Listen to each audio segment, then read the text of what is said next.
Cicneros sitting right next to him. He was always my trustee. Thank you very much both for being here. Kind of like John said, this is a very important issue to me because it's affected my family very important. My dad had worked for the same company for 25 years, and the company started downsizing. And then as they were downsizing and they were cutting people, my dad got laid off and lost his job. And both of my parents were out there going and really didn't have any insurance for a while. My dad, basically the only other job he could find was really with no insurance provided by the company that he was working for. So as he was growing older, he started to develop diabetes. And to do that, to kind of take care of it, he had to go down to Tijuana, down there in Mexico, to go buy his diabetes medication because it was just simply too expensive to buy here in the U.S. Eventually, my dad was a Vietnam veteran, so he was able to get on board, go to the VA and get them after they denied him the first time, but eventually they accepted him in because Agent Orange, what he was exposed to when he was in Vietnam, diabetes is a side effect of that. So he started getting his treatment and everything that he needed from the VA, and he still gets that today. But my mother, really went 16 years without health insurance, a long time. And I don't know how many of you know my story, but I had an extreme amount of good fortune and good luck. In 2010, me and my wife won the California lottery, and it was an incredible experience, and it's allowed us to do a lot of good work for a lot of kids where we've supported, college scholarships, college access programs, we give books to kindergartners, we support math education in elementary schools, but it also gave me the ability to take care of my parents and my mother specifically, where now I was able to pay for her insurance. And we did that for about 3 years. But, my mother was a very proud woman. And taking handouts from her son wasn't something that she wanted to do or that she was comfortable with. And so when she turned 65, like I said, there was I ever seen nobody so excited to turn 65.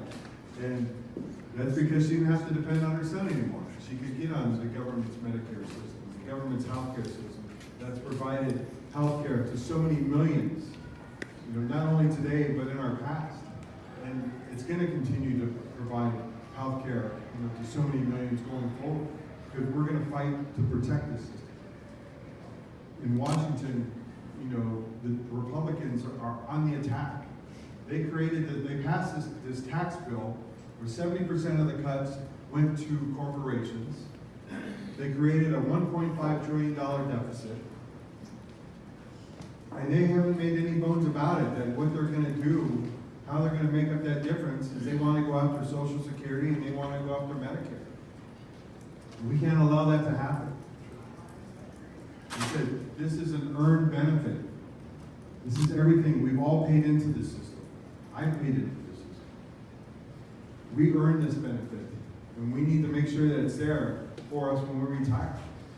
Social Security was part of that covenant that we made as taxpayers back there, as citizens of this country, that we would pay into the system, and so that the government would be there and provided by the government when we got into our golden years. And I'm going to make sure that we keep that promise to our American people, to our senior citizens, that it's there, and that it's going to continue to be there. And right now, the system, it's not set up fairly. If you make $120,000, everybody who makes under $120,000, 100% of their income is taxed and goes into the Social Security system. But if you make over that, it's only a small percentage. It's only that percentage. So somebody who's making, $1.2 million, he's only 10% of his salary is only being taxed. How fair is that? And they still get Social Security, right? They still qualify for that benefit. That's not fair.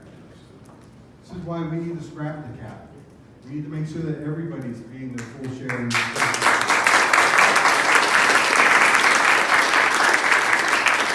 It's going to create a benefit for a long time. It's going to make it's it's gonna stabilize the program for a long time. Make sure that everybody is gonna get that benefit. Medicare. Who really ever complains about Medicare? All right? Nobody. Lifesaver. It is. Nobody. It is. My mother has this condition where basically every month she loses her voice. Yeah, and she loses her voice. And so she actually has to go and get, this is kind of funny, but she actually goes and gets Botox injections into her neck, into her vocal cords, and that kind of helps, it allows her to speak. My mother wouldn't be able to do that without Medicare. She wouldn't be able to go to the doctor every month to go and get these shots that allow her to speak, but allow her to talk to her grandchildren, to talk to her children. She would be, I mean, kind of on a good side, it might have been good if she lost her voice because she wouldn't be able to yell at us anymore. But yeah, we would miss that. But you know, but you're right. So that's why we're glad she's getting these shots. And Medicare allows her to do that. And there's so many more of you that are out there that are just like my mother, people that you know that rely on Medicare to get the treatment. There's long-term treatment that they need and that they depend on so that they can live healthy lives.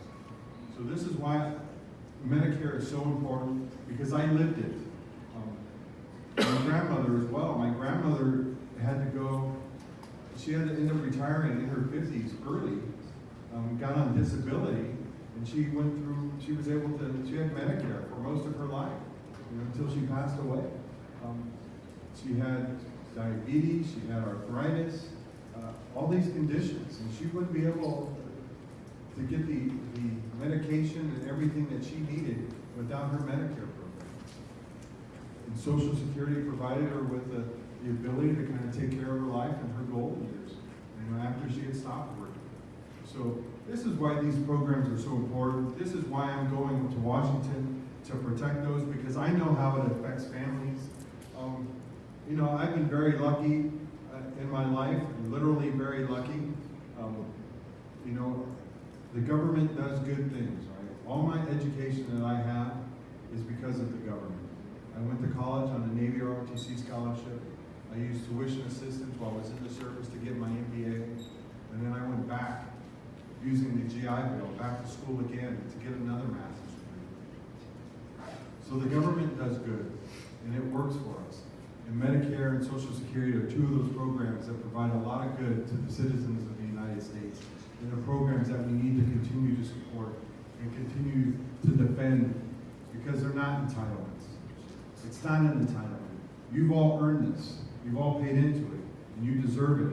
And I'm going to work in Washington. I'm going to fight there in Washington to make sure that we keep our promise and that you have Social Security and you have Medicare, and not only for you, but for your children and your grandchildren to come.